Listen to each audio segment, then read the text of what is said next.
रामदास कदमांना टोकाचा बोलण्याची सवय आहे आणि त्यांना गांभीर्याने घेणार नाही असं म्हणत आता फडणवीस यांनी प्रत्युत्तर दिलंय।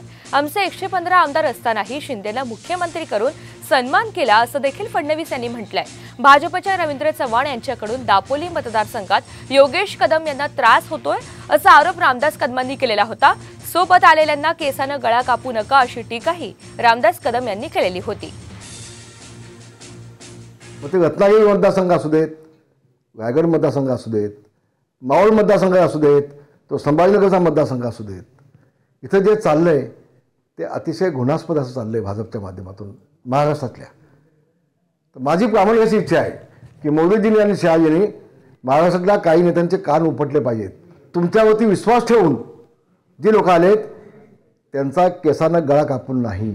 लोकसभेच्या तिकीट जाहीर होतील त्यावेळेला मी माझं वैयक्तिक मत काय ते पुन्हा महाराष्ट्रासमोर मी आणीन, पुन्हा मी बोलेन। मी इतके वर्ष रामदासबाईंना ओळखतो, अशा प्रकारचे स्टेटमेंट करण्याची त्यांची सवय आहे आणि टोकाचं बोलण्याची देखील त्यांची सवय आहे। कधीकधी रागाने देखील ते बोलतात। भारतीय जनता पक्षाने शिवसेनेचा सन्मानच केला। त्यांनी हे लक्षात घेतलं पाहिजे।